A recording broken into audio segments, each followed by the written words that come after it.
As a coach, rondos are one of my absolute favorite types of drills because so many things that happen in a match are replicated in a rondo drill, and they're great for players to work on basic passing technique, moving off the ball on offense, thinking one step ahead, on defense, trying to win the ball back, working together with your teammates, communicating. All of this all takes place in the rondo drills. Now, if you don't know what a rondo drill is, basically it is a keep away style drill where the team with the ball has more players than the team without the ball. A rondo variation in its simplest form could be 4 versus 2 keep away, where the 4 players are passing the ball around and the 2 players are trying to take the ball away. This style of drill, you'll see pretty much every professional team out there will use some variation of a rondo in training, whether just part of a warm-up or perhaps some more elaborate variations like the ones we're going to go over in this video. Now, while rondos are great, doing a basic rondo keep away all the time could get rather boring. So in this video, I'm going to go over 7 of my favorite rondo variations that are easy to use and that players love.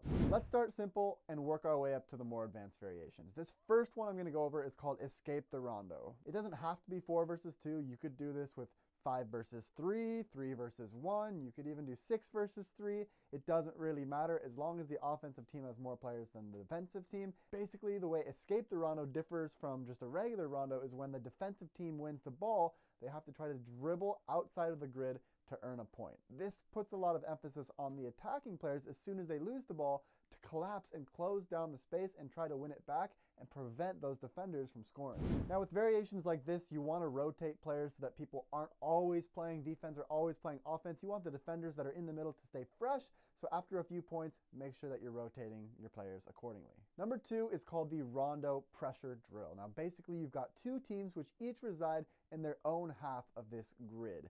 Now, the coach is going to play a ball out, or one team is going to start with the ball on one side, and then the team on the opposite side can send in 2 players to pressure and try to win the ball back. If the ball goes out of play, the coach can play a ball out to the opposite side. Those defenders that were defending on that one side can come back and then create a rondo on that opposite side where the team is trying to connect a consecutive number of passes for a point. If the defensive team wins the ball outright, they can then play it into their teammates on the opposite side, and the game continues. Number 3 is Rondo to Attack. Now, if you want to include finishing with a rondo, this is the variation for you. It starts off with a basic rondo keep away at the top of the area. Then if the players complete a consecutive number of passes, this number can vary depending on the skill level of the players from 4, 5, 6, 7 passes in a row. But once they do this, they can then go forward and try to attack on the large goal. This is a great way to combine aspects of both trying to keep possession of the ball and also trying to finish in the attacking third. This next one, number 4, is called 2 teams against 1. This could be possibly the easiest to set up. Basically, you just divide your players into 3 even teams. So if you have 18 players, this would be on a very large grid. You'd have 3 teams of 6. If you have maybe 12 players, you could have 3 teams of 4 as pictured here. Basically, you have 2 teams team up and play keep away from one of the defending teams. When I do this drill with my team, I have 1-minute rounds, with each team having 1 round in the middle. And then I have the 2 attacking teams count how many passes in a row can they complete in that minute. If the highest that they get in that 1 minute is 20 passes, that's pretty good. This way you can get all the teams competing against each other because no team wants to be the team in the middle that gave up the most passes in a row. And keeping rounds to only a minute long ensures that players stay fresh so that when they get their chance on defense, they can apply lots of pressure and push the attackers. Number 5 is called the Spread Out Rondo. Now, this is a great way to help your players work on providing good passing angles for their teammates and staying spread out on the field. Basically, you're going to divide the grid into separate areas. Here we've got 6 separate areas, and each player on offense has to stay in their area. The defending team has 3 players, which can go overall. The team in attack tries to keep possession of the ball while those 3 players try to win it back. If the 3 players do manage to win it in one of the areas, then they play 3 versus 1 keep away against that original player that is confined to that area. If the ball goes out of play, the coach can play a new ball in to the attacking team. Of all the rondo drills on this list, number 6 is my absolute favorite, and this one is called the 3-team possession drill. Here you're going to set up a grid with 3 areas. The areas on the outside can be a little bit larger and wider than the area in the middle, but basically you're going to have 3 teams, and each team is going to start in one of the areas. I found that 12 can be a really good number for this, where you have 3 teams of 4, but you could also do 3 teams of 5, 3 teams of 6, depending on the number of players that you're working with. Keep in mind, if you've got lots of players, you might want to make the area of play bigger so that the offense has a chance to actually complete some passes. To start, the coach plays the ball out to one of the areas on the side, and then the team in the middle becomes the defending team. The team that receives the ball plays keep away from 2 of the defenders that come and pressure them from the area in the middle. If the ball goes out of play, the team that had the ball now becomes the team in the middle that is responsible for defending, and then the coach can play a ball out to the opposite side, and that new team that just lost the ball has to transition and send 2 defenders to the opposite side of the grid. The team that was in the middle takes the place of the team that just lost the ball. The minimum number of passes you want your players to complete can really vary depending on skill level.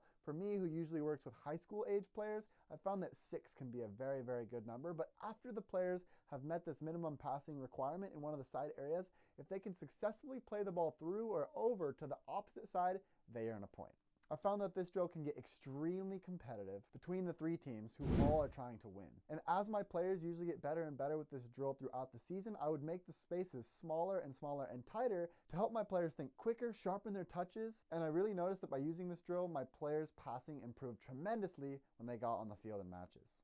And last but not least, Rondo variation number 7 is find the killer pass. This is another one of my favorites. And basically, you're going to have 2 teams. One of them has more players than the other. 6 versus 3 I've found can be a very, very good number for this drill. The team in possession works the ball around trying to complete the minimum number of passes you require as a coach. If they manage to do this, they can only earn a point by playing a pass through the square in the middle of the grid. One of the keys to emphasize to your players is don't clog up the middle. Stay wide and then make a checking run in when the opportunity presents itself. This drill is a great way to teach patience and finding the killer pass when it's on. So with that, guys, those were 7 of my favorite Rondo variations. I hope this gave you guys some inspiring ideas for your own training sessions. And if you like this, I'm going to link our blog down below, which has a lot more information on these drills individually. And if you are interested, be sure to check out our app 360 Player as well. Our programmers have been developing a very comprehensive training and session planner tool where you can take all of these drills and put them right into your own session planner that you have with you at all times with your phone,